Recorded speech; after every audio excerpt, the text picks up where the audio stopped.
اب یہاں سوال یہ ہوتا ہے کہ حضرت ابراہیم علیہ الصلوۃ والسلام نے بت توڑ دیے، تو کیا بتوں کو توڑنا درست ہے؟ دو موقع ایسے آئے ہیں کہ انبیاء علیہ الصلوۃ والسلام کے بارے میں ہے کہ انہوں نے بتوں کو توڑا ہے۔ پہلا موقع حضرت ابراہیم والا ہے، میں نے ابھی بتایا کہ وہ ٹیمپل پہ گئے، سارے بتوں کو توڑ دیا، سب سے بڑے کو چھوڑے رکھا۔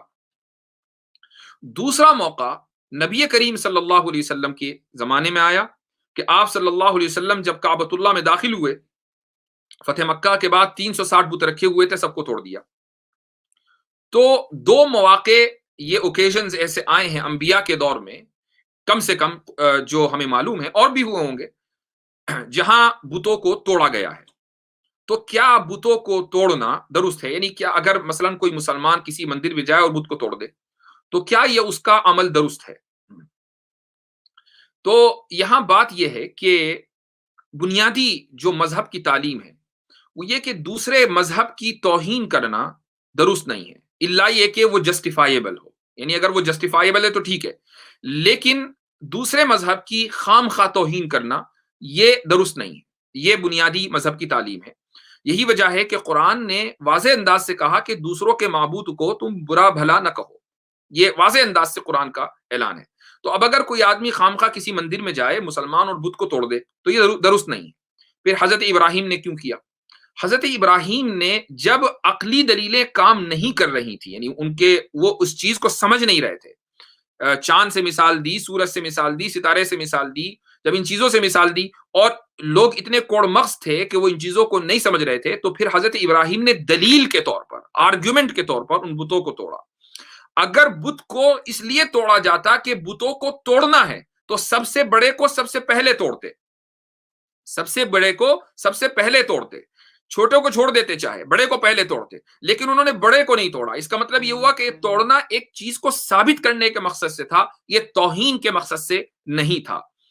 پہلی یہ تو حضرت ابراہیم علیہ الصلوۃ والسلام کے واقعے میں ہوا۔ اب آ جائیں حضرت نبی کریم صلی اللہ علیہ وسلم کے واقعے میں۔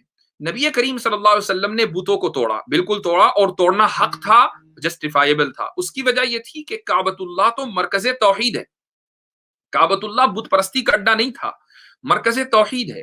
اس کی وجہ یہ ہے کہ کعبہ میں آج بہت سے لوگ کہتے ہیں ارے کعبہ جو ہے وہ اصل میں مندر تھا، پتہ نہیں وہ کس اپنے بھگوان کا نام لیتے ہیں کہ فلاں کے نام سے مندر تھا، میرے ذہن سے نکل گیا۔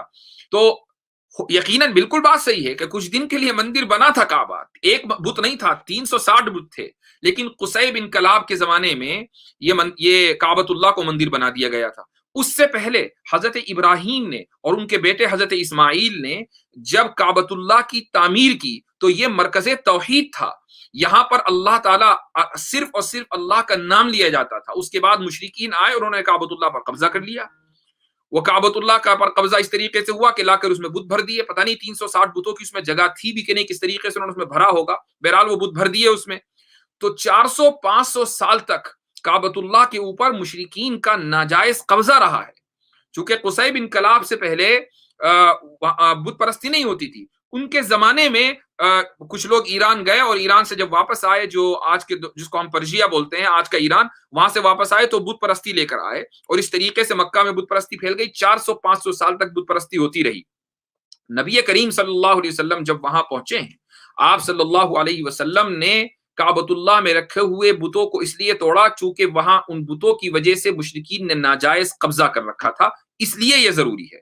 ہاں، کچھ صحابہ کرام رضی اللہ عنہم کو بھی آپ صلی اللہ علیہ وسلم نے بھیجا ہے بتوں کو توڑنے کے لیے، یہ بھی آپ صلی اللہ علیہ وسلم کے زمانے میں ہوا ہے، اور اس لیے ہوا ہے کہ ان بتوں سے، ان ٹیمپل سے، چونکہ پورے جزیرت العرب میں کو مرکز توحید بنانا تھا، جزیرت العرب کو مرکز توحید بنانا تھا، وہاں پر شرک کا کوئی لینا دینا نہیں تھا، چونکہ مشرکین کے بارے میں یہ حکم تھا کہ مشرکین سے کوئی معاہدہ نہیں ہوگا، مشرکین کو اگر رہنا ہے تو وہ ہماری سرحدوں سے باہر نکل جائیں، اور یا پھر یہ کہ ان کے سامنے راستہ یہ ہے کہ اگر وہ ایمان قبول کرنا چاہے تو ایمان قبول کر سکتے ہیں، لیکن یہ نہیں ہوگا کہ وہ ہماری حدود میں رہیں اور اپنا پروپیگنڈا کرتے رہیں۔ لہٰذا ان کے جتنے مراکز تھے جزیرت العرب کے وہ توڑے گئے ہیں، اور یہ وہ مراکز تھے کہ جہاں سے مسلمانوں کے خلاف، نبی کریم صلی اللہ علیہ وسلم کے خلاف سازشیں ہوتی تھیں، ان بتوں کے نام پر مشرکین جمع ہو کر، لات کے نام پر، عزا کے نام پر، منات کے نام پر جمع ہو کر مسلمانوں کے خلاف پلاننگ کیا کرتے تھے. اس لیے یہ طے کیا گیا کہ مشرکین جزیرۃ العرب میں نہیں رہیں گے. حالانکہ یہودیوں کو برقرار رکھا گیا، نصرانیوں کو برقرار رکھا گیا، جزیرۃ العرب کے اندر مشرکین کو برقرار نہیں رکھا گیا، چونکہ مشرکین کی سازشیں زیادہ تھیں نصارہ کے مقابلے میں. تو بہرحال یہ آپ صلی اللہ علیہ وسلم نے، اور اسی طریقے سے حضرت ابراہیم علیہ الصلوۃ والسلام نے جو بتوں کو توڑا ہے تو اس کی ایک معقول وجہ ہے، وہ جسٹیفائیبل ہے. لیکن عام لوگوں کے لیے یہ حکم نہیں ہے کہ کوئی مسلمان کسی مندر میں جائے اور جا کے مندر کو توڑ دے یا مثلا بتوں کو توڑ دے. دوسرے مذہب کی توہین کرنا بنیادی طور پر غلط ہے. یہ دو واقعات، اس لیے دو تین واقعات جو ہماری ہسٹری میں ہیں وہ جسٹیفائیبل ہیں، وہاں ان کو جسٹیفائی کیا جا سکتا ہے.